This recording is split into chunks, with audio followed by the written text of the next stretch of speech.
All right, guys. So the idea of this is you're going to get given a drawing board, an A3 sheet of paper, and what I want you guys to do for me in this lesson is I want you guys to start thinking about designing your games controller. So you looked at iterative design process. So that is essentially kind of getting your design ideas and sort of trying to improve them. So first and foremost, on your drawing board and on your A3 sheet of paper, you're going to take a steel rule. Okay. So there'll be two steel rules in the room. First and foremost, will be one that looks like this, which says 5, 10, 15, 20. The idea is we want to make a rectangle 200 millimeters by 100 millimeters. So to do that, all we're going to do first of all is this. I'm going to literally draw out very top. Okay, I'm going to mark from the edge all the way to where it says 20. If you've got one that's in going up in 50s, 60s, 70s, 80s, it's going to be 200. Okay, so you're going to start from the edge there. Okay. And then you're going to go straight to 200 for me. All right. Then I'm going to make a rectangle shape from the edge there to there, which is going to be 100. Okay. So a simple rectangle shape or thereabouts. Okay. So again, trying to get as straight as I can. All right, like so. All right. So now we have our rectangle shape. So that's going to be 200, and that is going to be 100. All right. So first of all, we're going to put a cross in the middle just to find our center point. So the idea being you can do a very faint from corner to corner, like so. Okay. And then we're then going to start to measure. It's going to start to look like a letter, essentially. We measure from the bottom left corner, we're going to measure 5. And then from the other side here, we're also going to measure 5. Okay.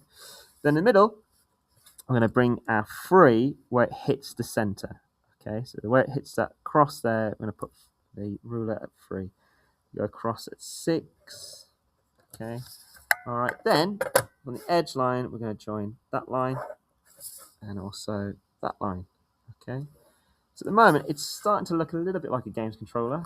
All right. But now we can start to add some curves and so on. Okay. So again, you can either freehand this if you want to, or we can do measurements. So the idea being I can simply measure from the bottom here. As you can see, I've got, let's bring that across there so you can see a bit better.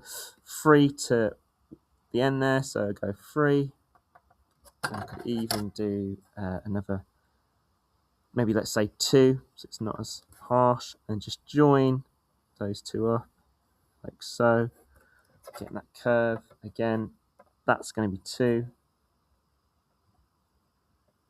and that can be 3. It can be 2 if you want it to be as well. So if I go back over here just to show you a bit more further detail. Okay. So again, we can just do a curve. Just joining those up, okay? That's one way of doing it. If you have got like something like, I don't know, like a glue stick, they're great as well. You can add curves and so on, all right? They're great for using the button bits, okay? So now we've got our sort of game controller. All right, so now we're going to start to add this sort of shape. So again, I can add the curves like so, if I wanted to. Start to freehand sketch this a little bit more. And start to think about where I want my button placements and so on and so on, okay? So if you have got a sort of large sort of round shape, that's fantastic. If you haven't, we can just simply freehand this. So I can just make a simple shape box of maybe 40 by 40, like so. Okay, so it's going to be 40 by 40 box. And inside that box, we are going to find the center. You can do it the same way as before, but just do a cross. Okay.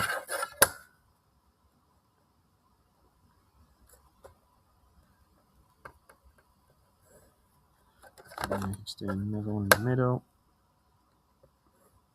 Okay. Now what we can start to do is then we can start to sort of find our center point. And then we can just sort of go from that corner, sort of build somewhat of a circle.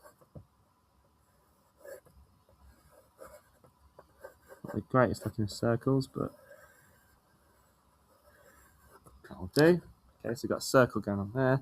You can do maybe your glue sticks to add circles here if you need to. Got a glue stick. Fantastic. If not, just borrow. Okay. Again, to another button here as well. The idea being I'll just add the buttons as I go. Okay, so that's great. It's looking really, really good. I'm happy with that. Next thing you know, I'm going to start to add some colour. So again, we're going to use cone pencils to do this. All right. So I'm going to stop the video there.